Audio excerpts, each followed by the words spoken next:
তো সৌদি আরবে আইসা আজকে ফার্স্ট টাইম চুল কাটতে যাইতেছি। আমার চুল কাটা হয় নাই, ফার্স্ট টাইম কাটতে যেতেছি। তো দেখা যাক কত টাকা যায়, বাংলা টাকা। আর পুরো ভিডিওটা দেখেন।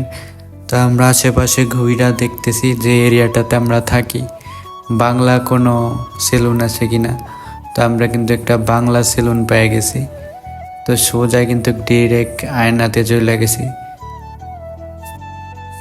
সৌদি আরব আইসি, একটু ফুস গাছ না লাইলে ডং না করলে হয়। তো আয়নার সামনে কিন্তু আমরা ঠাসটু জুম বাড়ি দিতেছি আর যে ভাব নিতেছি। তো সেলুনে গেলাম, ঢোকার পরে কিন্তু কিছু ফটো সেশনও করে নিলাম, ফটো মোটো তুলে নিলাম আমরা দুইজন। তারপর কিন্তু ওয়েট করতে হইতেছে কতক্ষণ। দুইজন আসছিল পাকিস্তানি পাইকারা আসছিল, পাইকারদের জন্য ওয়েট করতেছে, মানে ওরা চুল কাটতেছে, ওদের জন্য অনেক লেট হয়ে গেছে। প্রায় 1 ঘন্টার মতো বসে রয়েছি। 1 ঘন্টা পরে কিন্তু আমার সিরিয়াল আইসা পড়ে। তো কিন্তু ফাইনালি কিন্তু আমার সিরিয়াল আইসা পড়ছে। আসার পরে কিন্তু কাটা শুরু করছি। তারপরে এর সাথে কথা বলতেছি সেলুনওয়ালার সাথে। এরপরে বললাম, ভাই আপনার বাসা ওই বাংলাদেশ কোন জায়গায়? বললাম আমার বাসা নেপাল। আমি তো অবাক হয়ে গেছি, কিরে ওর বাড়ি হচ্ছে নেপাল আর ও বাংলাতে কথা বলে, বাংলা সব জানে।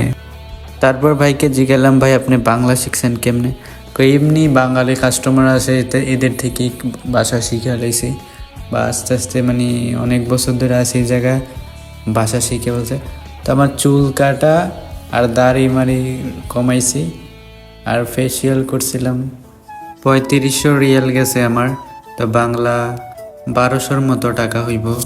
তো এই 1200 টাকা দিয়ে কিন্তু আমি 4-5 বার কাটতে পারলাম হইলে আমাদের বাংলাদেশ। চুলগুলো একেবারে ছোট করে ফেলছি। তো কেমন দেখা যাইতেছে সবাই কমেন্টে জানাইবা। তো আজকের ভিডিও এই পর্যন্তই ছিল। সবাই ভালো থাকবেন। আল্লাহ হাফেজ।